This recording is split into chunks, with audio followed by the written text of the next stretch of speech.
Welcome all to IMARC's Putting Exploration Back in the Spotlight webinar.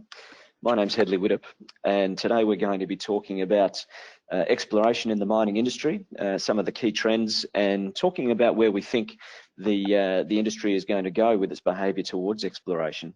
Before we get into that, a little bit of housekeeping. This webinar is being recorded, and we'll be emailing a copy of the recording out to all registrants. So if you need to drop off at any time, don't worry about that. You will receive the rest of the conversation in your inbox. You can listen to that at your leisure later on if you've missed any parts of that. Second point, the session is designed to be interactive, so this is a lot like talkback radio, except you can all contribute most of the time. So we welcome any questions that you have. All you have to do, if you have a question for the panel or even a statement to make, which might contribute to the discussion, and we'll see if we can work it in, is to type your question in the questions tab in the GoToWebinar panel on your screen. It might be worth you all maximising that on your screen if you want to take part in the discussion as we go forward with questions. There will be two polls as we go through, so you'll have your opportunity to inject your opinion into a question that's sort of posed as we go through with the panel. And if you experience any issues along the way with sound, the organisers recommend that you exit the webinar and then log back in, which seems to fix those problems. Before we get into the panel, let me just quickly set the scene, and as a very broad brush overview on putting exploration back in the spotlight, I guess it's worth mentioning the mining industry is at the moment recovering from what is probably the longest and most severe downturn in the modern history of the industry. It took a very long time and it dipped a very long way in terms of all of the activity measures within the industry. Investors punished miners for long periods of excesses and poor returns on capital that had been invested by the industry leading up to 2011. And in the 5 or 6 years that followed that, investors deserted the industry and miners had to try and win them back. They did that by taking a hatchet to costs. Operating costs certainly improved, but a lot of capex was cut severely. And with that, exploration budgets, which brings us more or less to the topic that we're talking about. Activity almost ground to a halt on that front. We all know exploration is an essential function. Mining is different to just about any other industry in that there's a constant requirement to invest in finding future sources of supply. So if you don't look, you don't find, and if you don't find, you can't mine. So whilst exploration pauses during a downturn, it needs to restart for the sake of long-term health of the industry. Modern exploration, which requires diligent scientific input, became much more commonplace in around the 1950s, which was more or less when the larger miners claimed the mantle of being the predominant discoverers. They took that from prospectors. Larger miners then ceded that responsibility to junior miners in about the 1990s, who began to make the predominant amount of discoveries in the industry. And I guess that long-term trend has seen an evolution of discoveries being driven by intrepid and hardy types just walking over them, mineralisation sticking out of the ground, to science which has been funded by the industry, and now to work being funded by the investment market, which is an interesting evolution. Finally, the long-term discovery trend in many metals has declined over recent decades, which leads to a question, I guess, from a lot of investors and the industry alike. Where will future production come from? Will discoveries be sufficient to keep up? And on your screen, you'll be able to see the first of several charts, which we have judiciously borrowed from Richard Shoddy at Minex Consulting, who you'll see is, I think his website is listed on that slide. If you can't, minexconsulting.com.au is where you can find those. And there are many good presentations there that Richard has done with some excellent charts in. So that sets the scene. I'm joined today by a panel of exploration pillars and experts. We have Ian Sandl, who's the General Manager of Exploration from Independence, Cameron Cairns, who joins us from the Geological Survey of Victoria, where he's the Manager of Minerals Geoscience, and Richard Goldfarb, all the way from Colorado in the United States, who, well, to summarise, has had many prestigious positions around the world in various kinds of geological research, principally looking at gold mineralisation. So we have access to a really broad range of exploration smarts here today, a huge depth of experience, but most interestingly, the exploration perspectives that they have come from the industry, from government, and from research organisations. So we can see all of the sides of the fence to the discussion. So welcome to all three of you chaps, and let me just start this discussion with a very broad question to each of you. Can I get a single sentence only from each of you on your view of the industry's mood towards exploration? I just want to capture this first before we go any further. Maybe Ian, you could lead us off. What do you think the mood is towards exploration at the moment, Ian? Well, I think it's improving. The last year or two, seen an increase in expenditures, in drilling activity. Certainly at IGO and across Western Australia, we've seen quite a significant uplift. It's steady. It's not going gangbusters yet, but it's positive. Cameron, can I switch to you? With your geological survey hat on, would see all of the efforts that go into mapping and preparing the industry with some open access information. What do you think the mood is in terms of looking undercover and doing all the different things that the industry needs to do to make discoveries? Look, it's certainly buoyant. So the Australian Bureau of Statistics for Australia, their March quarterly, they reported an exploration spend of 13% year on year in Australia. And that's been a slow climb since early mid-2016. So there was almost $600 million spent in the March quarter in Australia. So yeah, I'd say the mood's pretty buoyant at the moment. So I think you're both saying it's on the up, but off of a low base. Richard, your perspective from the US, but I think it's probably a global perspective that you can offer here, particularly in terms of, is the thought process being provided towards exploration at the moment? How do you see it? I see it globally as cautious, still conservative, so consequently somewhat averse to greenfield opportunities, still mainly focused on brownfields. And funding is improving, but generally when you look over the last 10 years, it's been commonly wealth destructive. Yeah, so we're coming off a base of not having explored for, I guess, the reasons that it hadn't been very successful in recent years, maybe leading up to 2011. And having said that, I'd say there was a lot of other capex in the industry which was not successful or produced a poor to negative return. So look, I'd like to start the discussion around the concept of, is the industry exploring? To set the scene for that, there's a chart on the screen showing exploration expenditures versus the amount of primary metal discovered. And Richard Shoddy, who's prepared that slide, is making the point that discovery trends often reach their peak before expenditure trends do. And there's probably very many good reasons for that. Bringing that up to date, during the downturn 2015 to 2011 to 15, we saw miners cut out a lot of expenditure, particularly exploration.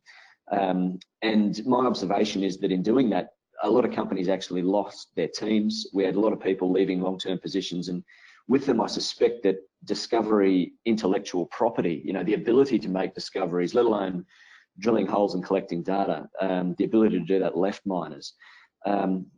So Ian, perhaps I could swing this one to you to start this.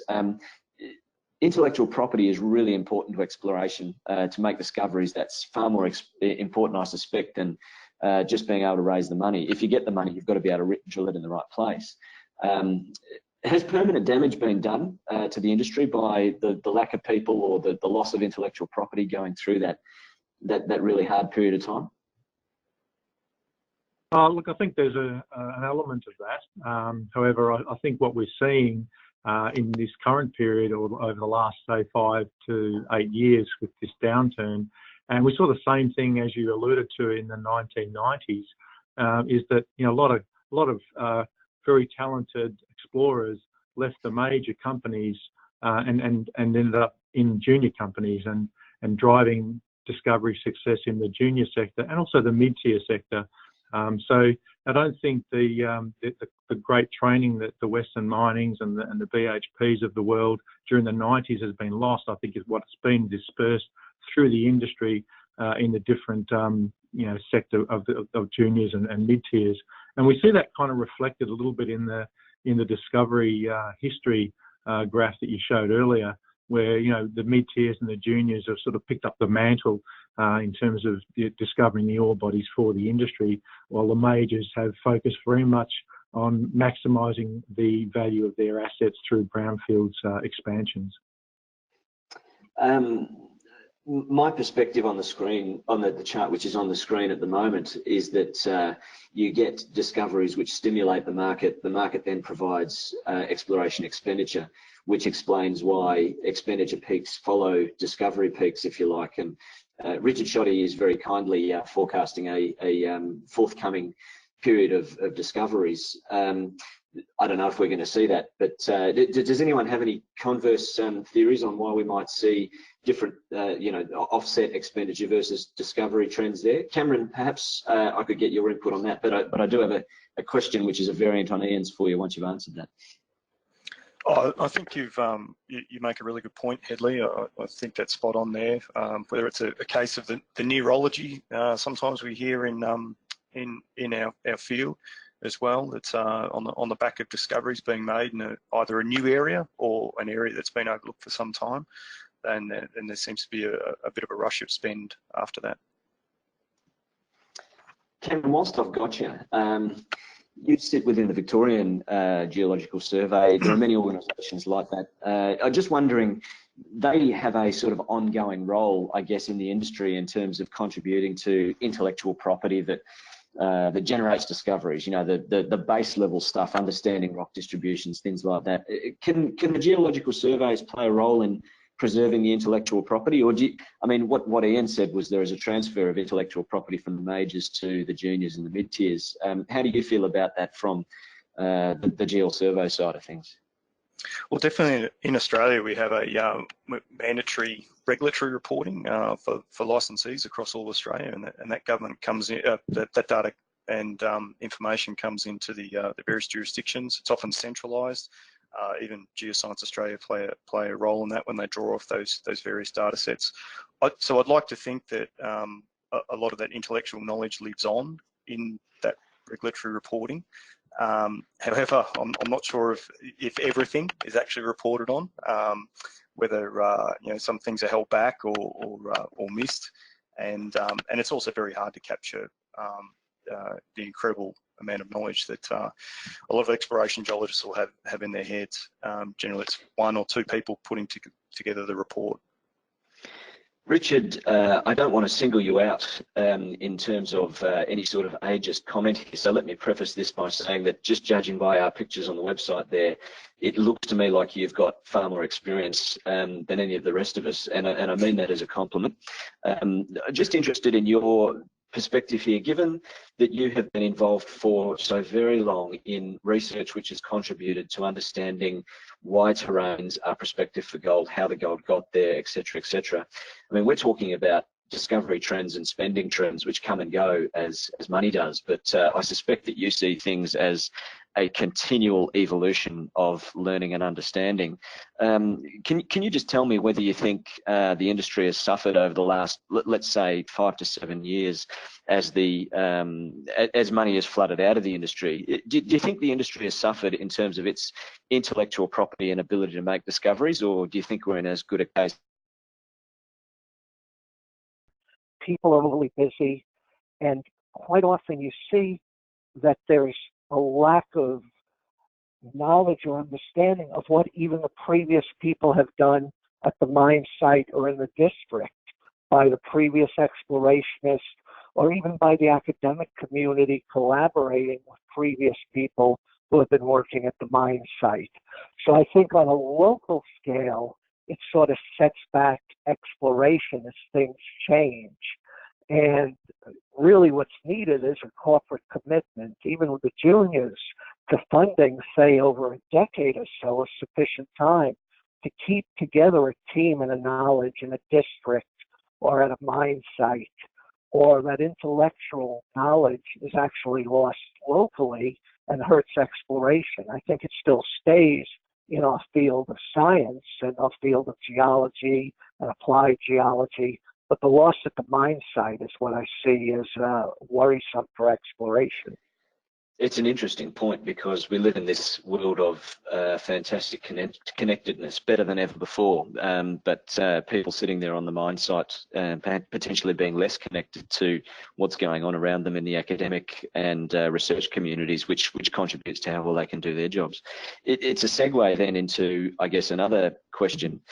Whilst exploration is it's critical to the industry cannot function without an exploration function which takes place moderately continuously, even if it can't happen all of the time.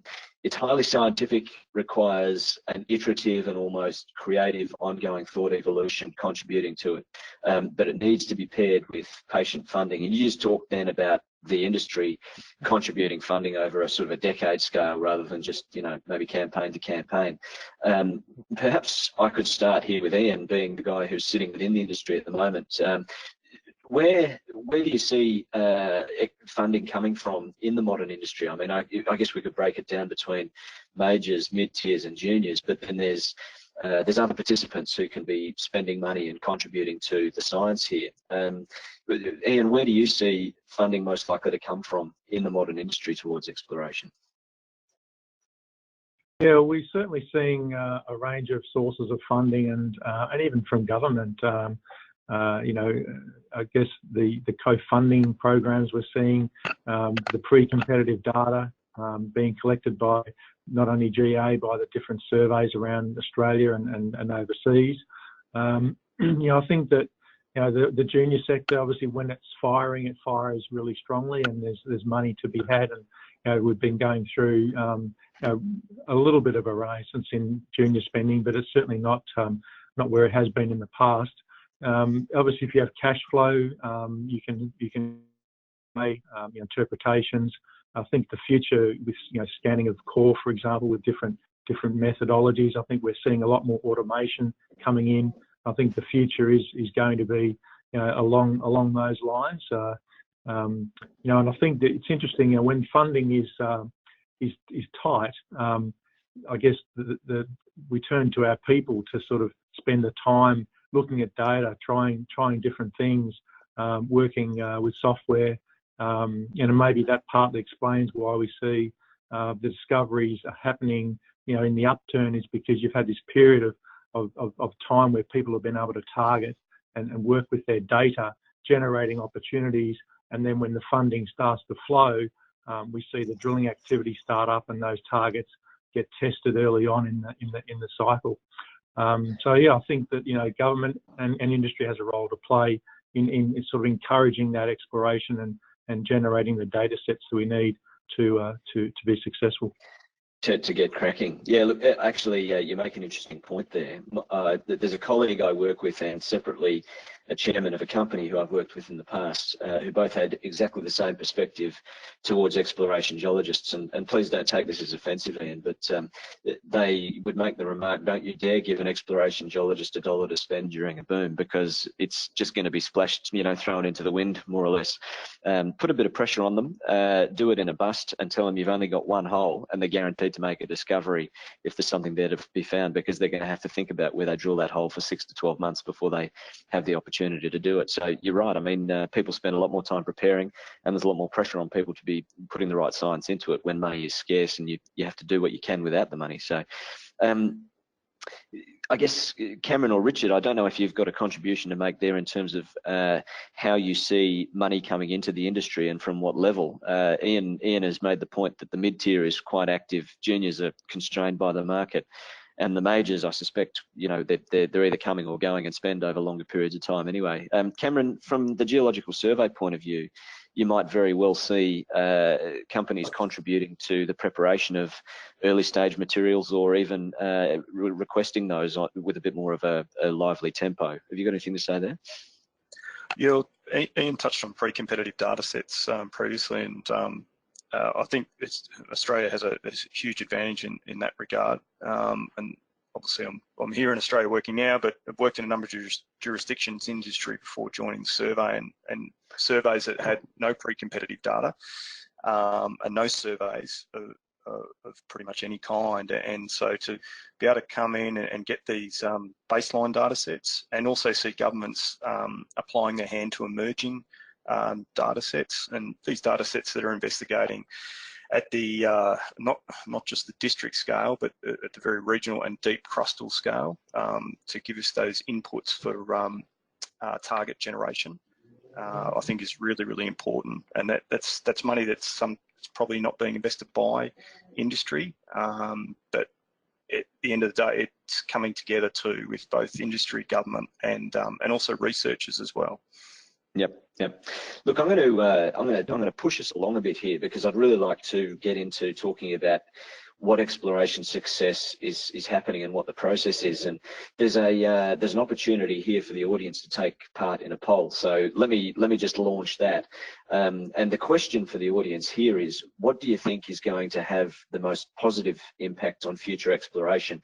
Now, we're going to be talking to a number of these different methods and things like that. So, take your time to make up your mind. I'll give the audience about 5 minutes there to be putting their thoughts together and making a choice on the screen. If you've got the screen open, you should be able to see the questions have come up there, and I might put my own 2 bobs worth in as we go.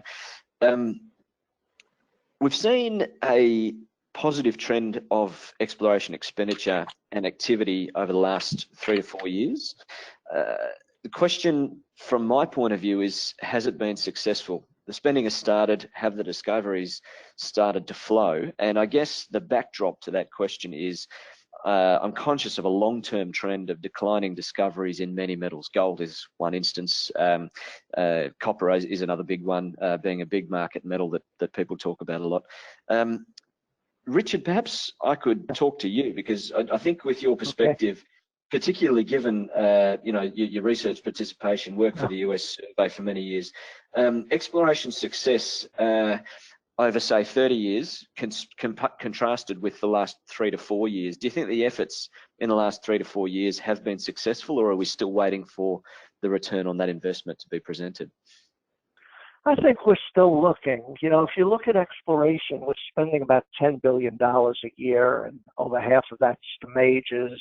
The juniors spend about a third. The global exploration budget is still only about 50% of what it was 5 years ago. So it is down. And the real key, I think, that's hurting exploration is only about 35% of the exploration budgets are spent in Greenfields exploration. Most of the majors are doing Brownfields, and a lot of juniors now, they're at a record low. Only 26% of juniors are exploring in Greenfields. Dan Wood recently said Newcrest over the last few decades did 90% of its work in Brownfields. So Brownfields exploration is important, but we have a lesser chance for big discoveries there, because the biggest deposits are usually found first because they have the biggest footprints.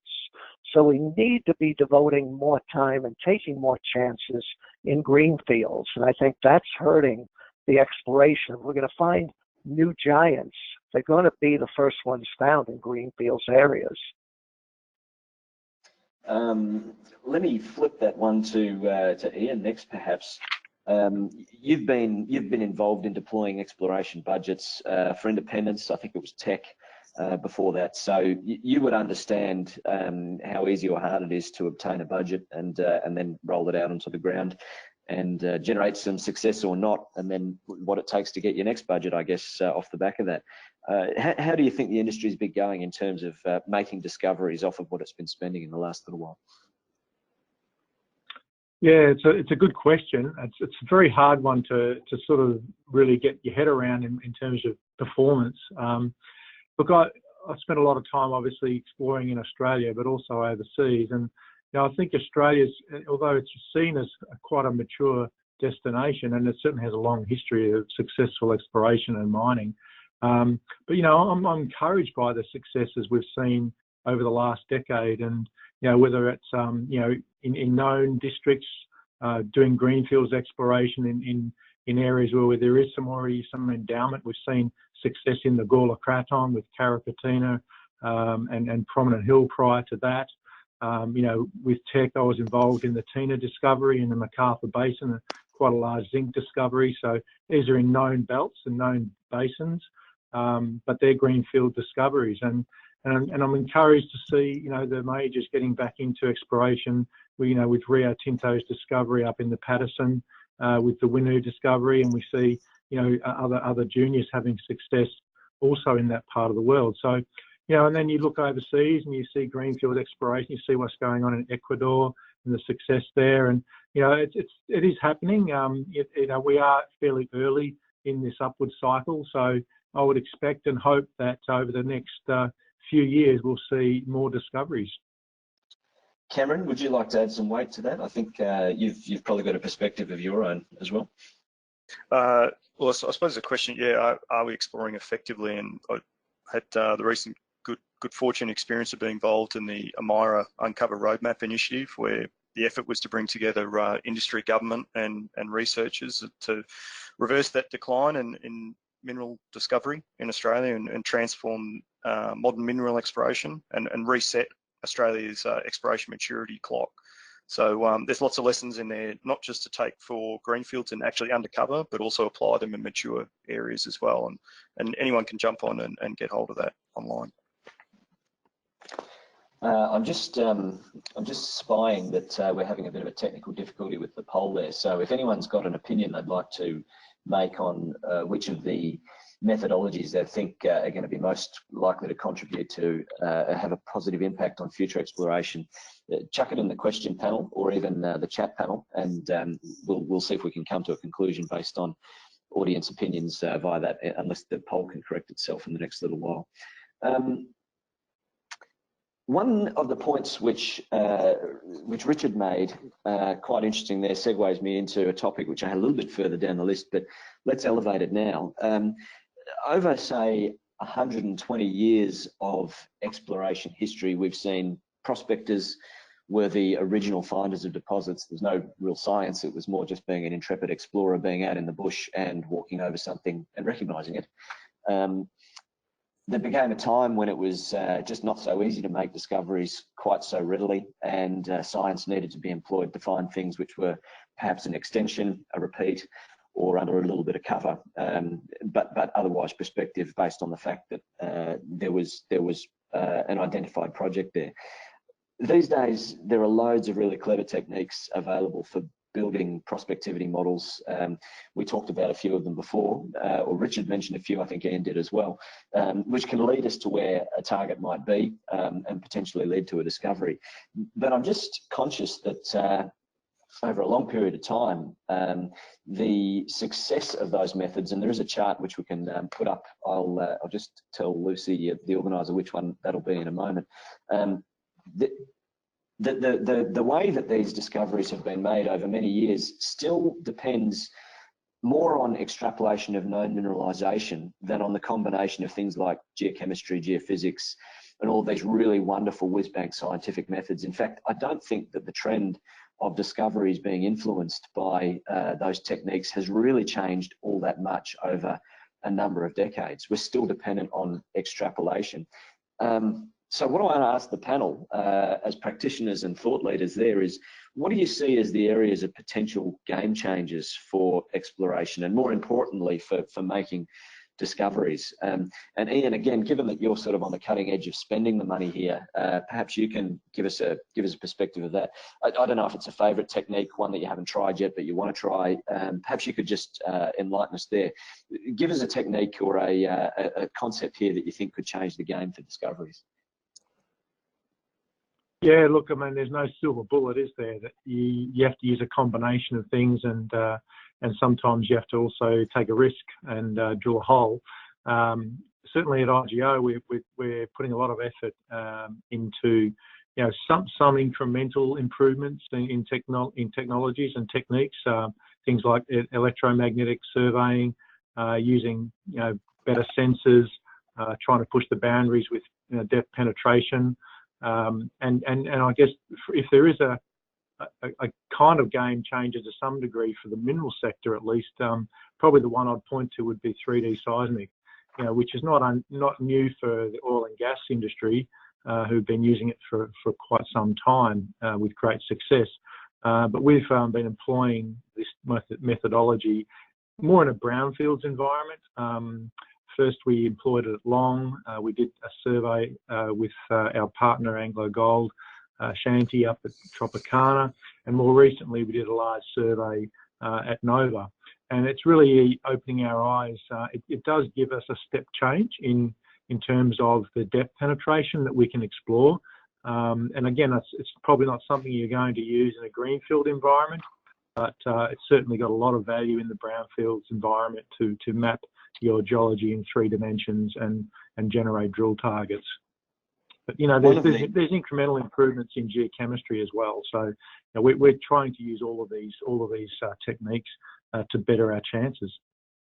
One of the concepts which Richard Schoddy often makes when he's talking at conferences is talking about a seemingly mature exploration terrain like Australia is, if you scraped off the top 100 metres, you'd be surprised at how many things you're able to discover. Of course, scraping off the top 100 metres is a reasonably ridiculous statement to make in practicality, but it tells you that there are more than likely a great number of things which are just waiting to be discovered. And that's the challenge, is looking through that, maybe not a lot of cover, but a little bit of cover, which is enough to blind those things. And I've heard a lot of great things about the 3D seismic myself.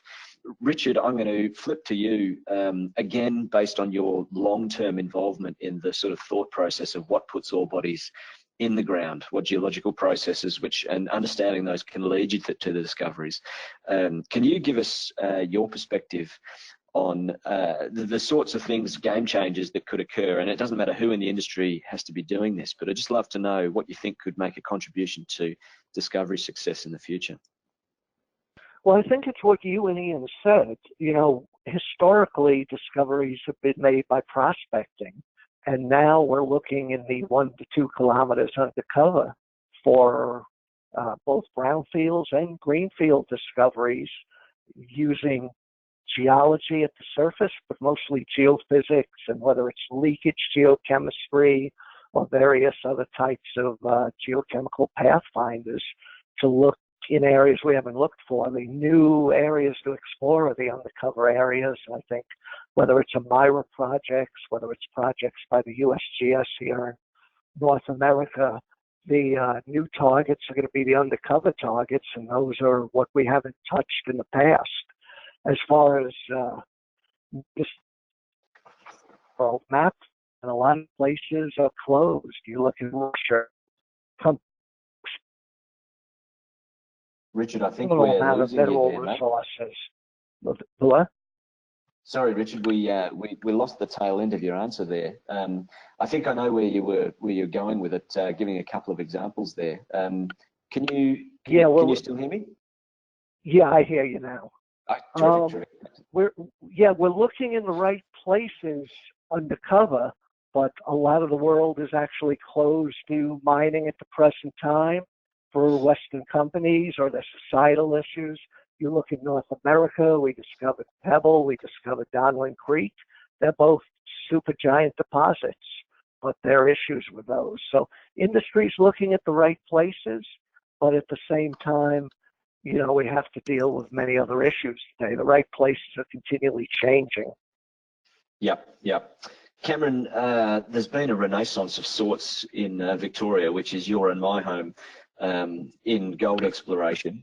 We all know that Victorian-style gold can be quite difficult to discover, but it's not deterring anyone from going and looking for it, given the success which Kirkland Lake has had at Fosterville recently. So that's led to somewhat of a stimulant there. With that as the backdrop, I just wonder, you looking into how the Victorian Geological Survey is interacting with people that want to find those kinds of things or anything else new in Victoria.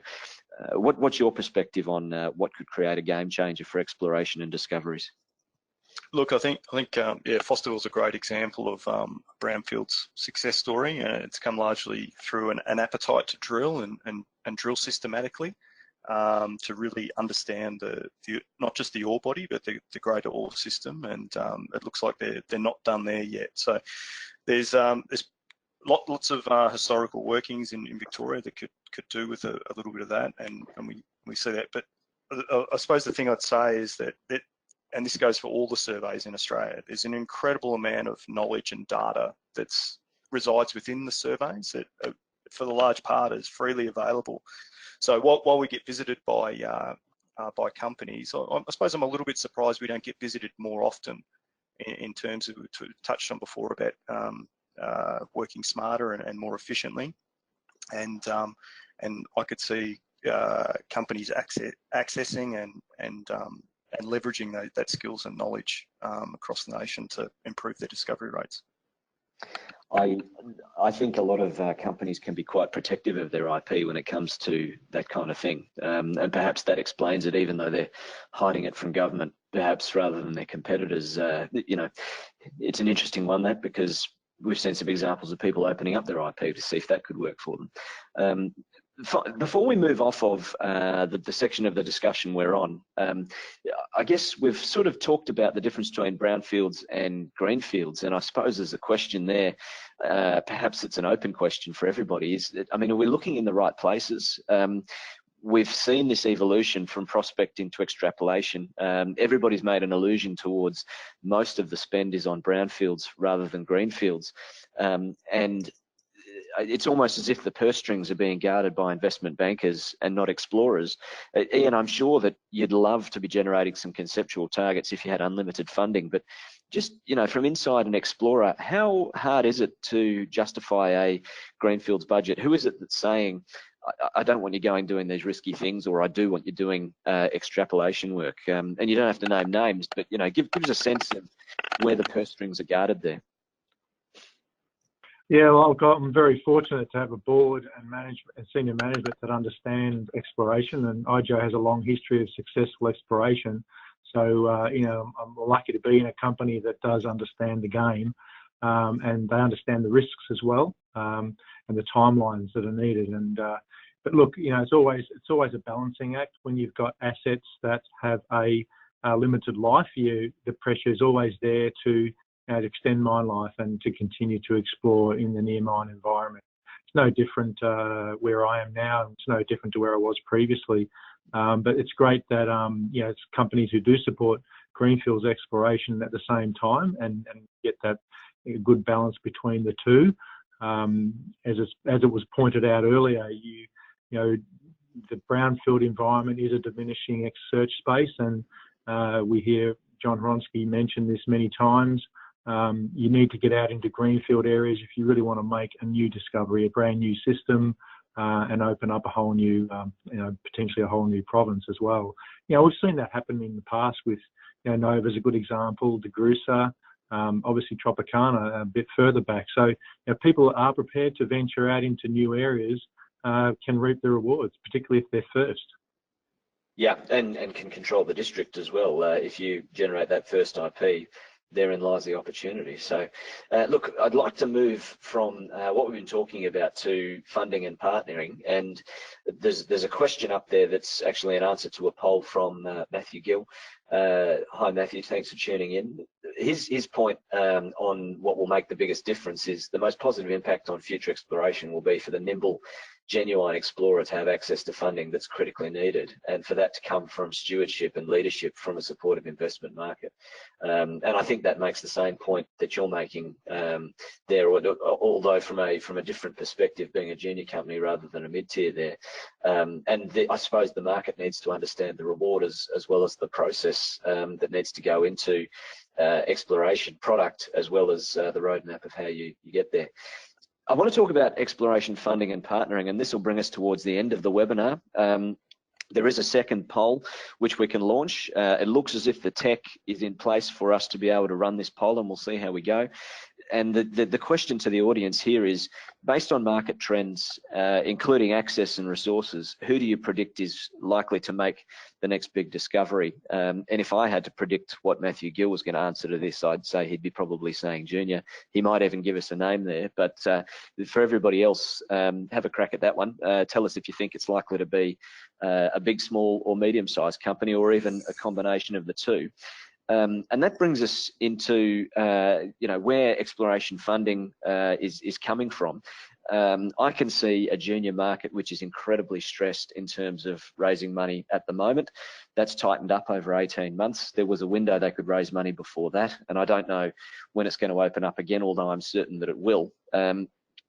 So this raises a problem though, because over the last 20 to 30 years, we've seen the juniors become the most prolific discoverers. So we seem to have an unsustainable funding model there for the market funding exploration, trying to lead to discoveries, and at the moment, not really doing its part, so to speak, on putting the money in.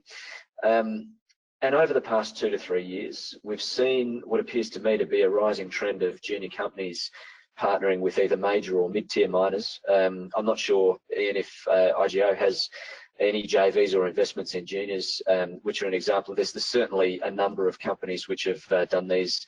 Sandfire, who's made a takeover bid this morning, has a number of investments. Oz Minerals is another, where they're partnering up with a junior. And I guess it's an interesting model. Maybe this takes us back 80 or 100 years in terms of how companies used to pair together to drive entrepreneurial ambition through to a discovery. But curious to talk this through, because this model is new to the modern market, and just wondering whether this is is this a long-term model of maybe how the industry will fund growth, or is it a strategy really just to rapidly restart growth initiatives which had gone cold within some of the larger companies? So, Ian, perhaps that's something you could comment on before we go to Richard and Cameron. Yeah, look, it's definitely something we're seeing more of, and I can certainly speak on our behalf at IGO that we do look at junior companies, and like I said earlier in the webinar, that we did see a flight of talent from the majors that went into the junior market, and the reality is that talent is out there doing fantastic work, doing great generative work, generating targets and projects that are high quality. So, you know, to tap into that, you've got to, as a major or a mid-tier, you've got to, you know, look at funding or joint venturing with those companies. And so, you know, we certainly do a lot of our own internal work and exploration, but we also like to back really good quality junior companies with their projects when we can see they're good projects and there's good work being done. Richard, from your perspective, and you're on the other side of the ocean, where, you know, mentalities towards these things can be different. A few years ago, in fact, quite a few years ago now, we saw what was called the Goldcorp Challenge, where Goldcorp opened up a data room and invited anyone who was interested to submit target ideas within their piece of ground. Having access to all of their data resulted in a wonderful discovery. We've seen Oz Minerals do a similar thing recently in Australia, and these are examples of people sharing their data and potentially even their IP, inviting talented individuals to use their technology, intellect, or anything else to present a target to see how that could go. With your experience and looking across a number of terrains, I'd be interested in your perspective on where do you think the smarts lie within the industry that could make these discoveries, and is this model of majors putting money into juniors to get things to happen on the exploration front, perhaps, is that the right place for them to be putting their money, or do you think that that's something they could be doing internally? I don't know what your answer will be. It's certainly not a Dorothy Dixer, but you know, I think some of it is a good move. A recent talk by Doug Kerwin at an SCG meeting, Doug pointed out how the advantage of the juniors is often there's less bureaucracy and regulatory issues, and they're more likely to take chances. So to invest in the juniors is certainly gives the advantage to the majors of things they normally couldn't do. Especially many of the majors have been merging recently, and they do that. The cash flow is the same, but they cut the exploration budgets in half. So depending on the juniors is certainly important, and not just the challenges like the goldcorp challenge, the Oz Minerals target, but even the cooperatives like you have in Australia with Amira, or we have in North America with MDRU. I think those are critical also for companies to partner with in the academic world to get the latest in especially geochemistry, geophysics, and targeting undercover. Look, I tend to agree with that, and I think that probably a lot of companies don't share enough. So let me just wind this up. I've got one more question for the panel, and I will start with Cameron, given that I didn't get his view on the juniors there, and more than happy for you to chime in a couple of sentences there, Cameron, as you lead off into the next question. I think we're in a position where we've closed the poll and we can share the results. Very interesting result there that's come through. 87% of the participants in the webinar voted, and almost 70% are of the view that a combination of juniors with a larger company via a JV or an alliance are the most likely to be making a discovery. So I think that sends the message from, and I'm guessing that we've got an audience of explorers here. that collaboration is the way to go, sharing information and sharing talent and intellect, and putting the funding where it needs to be. So, interesting result. I'd like to wrap up the discussion with one final question for each of the panel members, and please do keep this very high level and brief if you can. Share with me either of what is your view on the most exciting theme that's likely to contribute in the next little while. We touched on that, but you know, go high level still if you can. Or if you prefer to, what's your greatest concern about the state of minerals exploration at the moment and likelihood of discoveries being made? Cameron, give us a few final points on juniors and majors if you wish, but please will you give us your final views on that?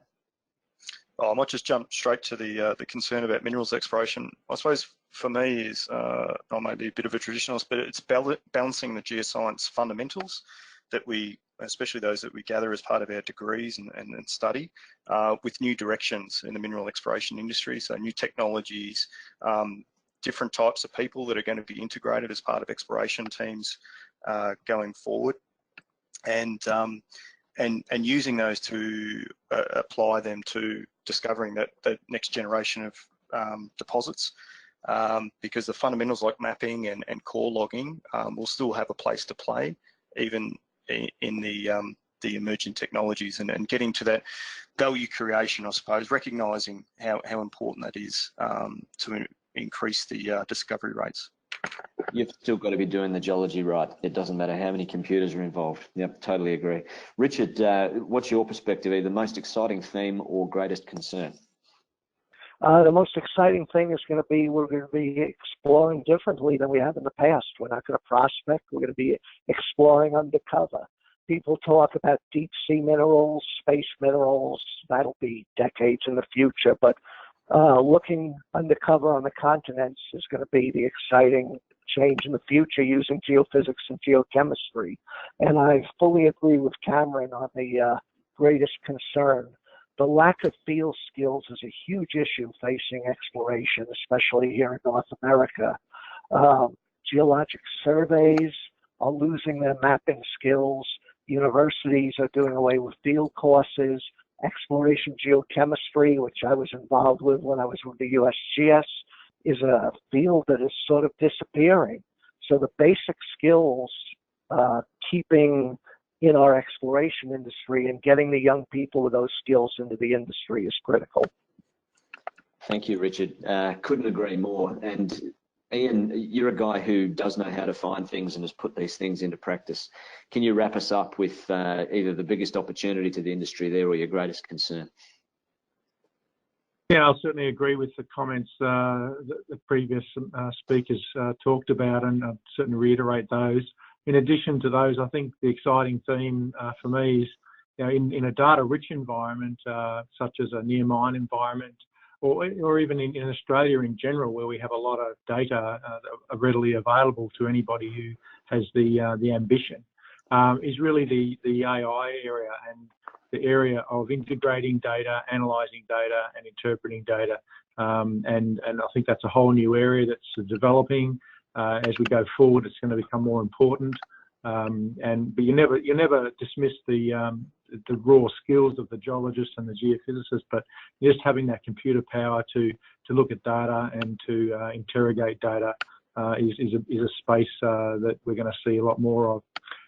You know, so we'll see analysts, data analysts joining our exploration teams, and not just your traditional geoscientists.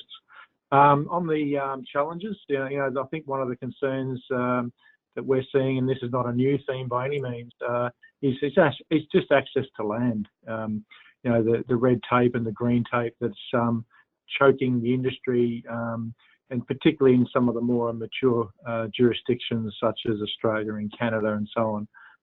You know, we need to make mineral discoveries for the future. You need to have access to land. It's as simple as that. Yep. A very, very real concern, that one as well. And I think a lot of investors put that at the forefront of their concerns as well. Sometimes doesn't seem worthy of exploring in some of the areas that are available, and that limits funding to the industry as well. I'm going to wrap the discussion up at this point, and on behalf of the audience, gentlemen, thank you very much for all of your inputs there. It's been absolutely fabulous to understand your perspectives there. If we were standing in front of a live audience, they'd all be clapping. You just can't hear them because they're muted. So on their behalf, very, very well done, and thank you for everything that you've put together there. We'll be publishing the recording of this conversation on Mining Beacon. We'll email all registrants the link once the recording is ready, so keep an eye on your inbox for that. There's a couple of promotional things on your screen there, which I'm about to go through. IMARC is a Melbourne-based conference. It's held at the Melbourne Conference and Exhibition Centre. It's held late October, 29th to the 31st of October this year. And this is a gathering of the industry to talk about many, many things, including exploration, and to see the presentations from a number of aspiring as well as established mining companies and suppliers. So if you're an investor or a person in the industry who's interested, this is a conference which you cannot afford to miss. IMARC will be running a dedicated exploration conference on the 31st of October, which is the tail end of that conference. And IMARC are offering everyone who attended this webinar a 15% discount off their registration. So to take advantage of that, you need to register online using the code, which I think is on your screen at the moment, all capitals, EXPWEB, and you can get that discount on your delegate pass. Final thing before we go is that as this session comes to an end, you will all see a feedback survey come up on your screen. Please do add your feedback there before you leave. It'd be valuable to the preparation of future webinars. And limit that to constructive criticism if you don't mind. Very great to have so many people tuning into this today. We've had a very vibrant audience. Thank you for your participation, and look forward to future iterations of these kinds of discussions as well. Well done to IMARC for putting it on. Thanks all. Signing off.